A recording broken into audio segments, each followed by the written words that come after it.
Ireo lalàn'ny fanekena miaina araka ny lalàn'Andriamanitra. Manasanao anaraka izany hatramin'ny farany.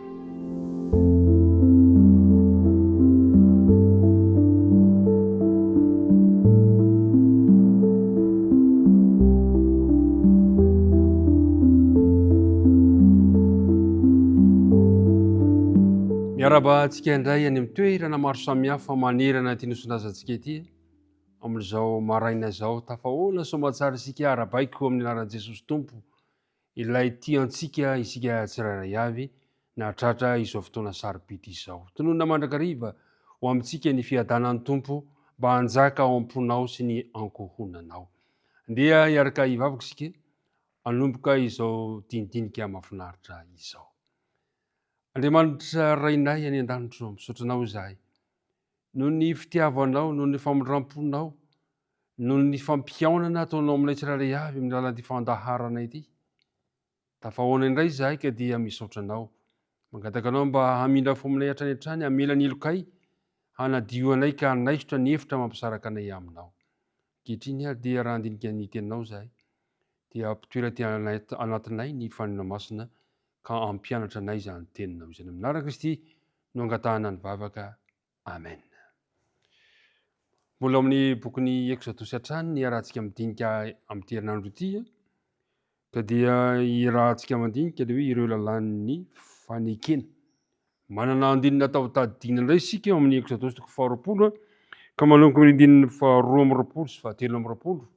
Azonao atao no mijery ataovy eny am-pelantananao any hitaridalana, tsy ny mihaino fotsiny mantsy ny zava-dehibe fa sady mamaky isika no miaina no mizaka ihany koa mampiatra izany amin'ny fiainantsika tsirairay avy.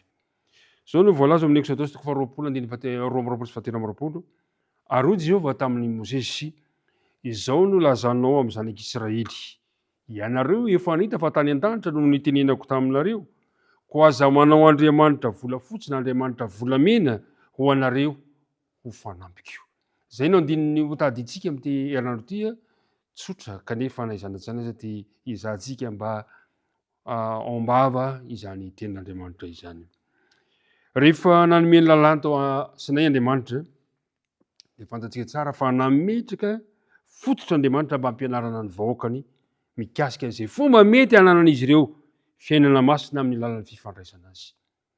Tanjon'Andriamanitra zany tamin'ny nametrahana ny lalàna tao Sinay dia ny mba hampitomboana mandrakariva ny fifandraisana misy eo aminy sy ireto vahoakany. Kanefa natao ampiarina ihany koa izany amin'ny fiainana andavanandro izany fitsipika izany, ka dia nanome lalàna fanampiny Andriamanitra mba hahafahana matakatra tsara izay tian'Andriamanitra ampitaina, ary io ilay antsoiny hoe bokin'ny lalàna.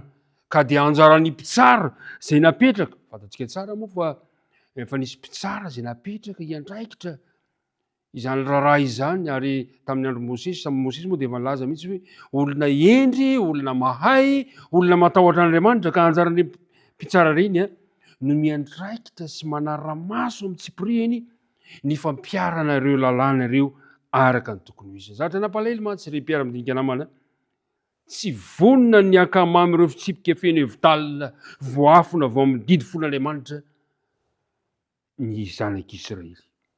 Inona ny antony?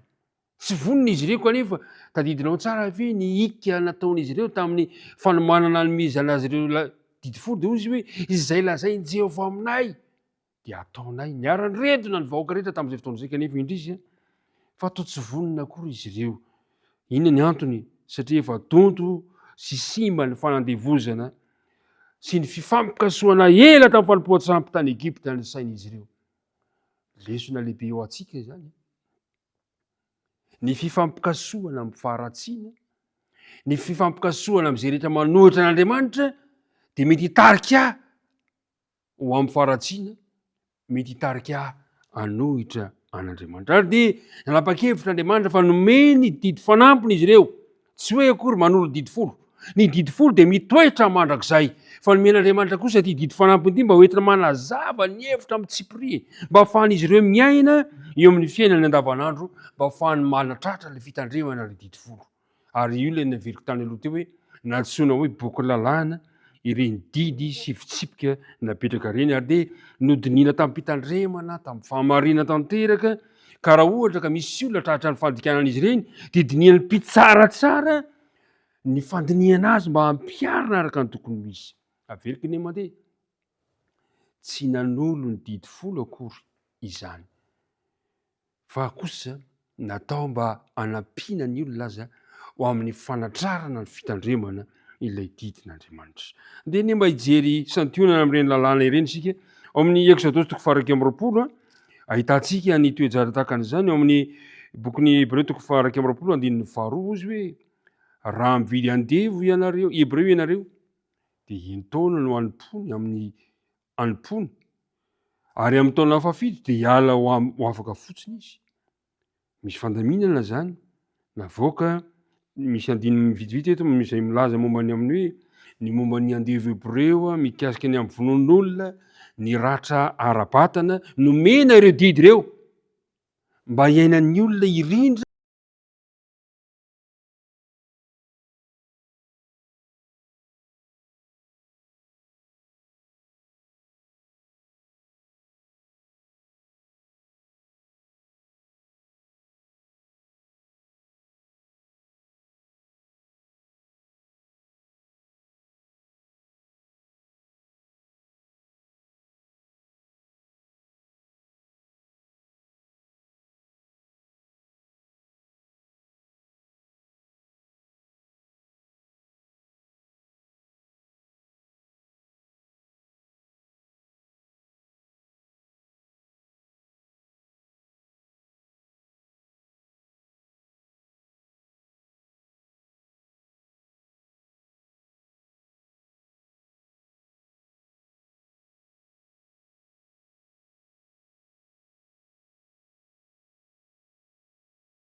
arana ny fianaka ny faharatsiana ampirina ny fiarahamonina tamin'izany fotoana izany ary hitantsika tsara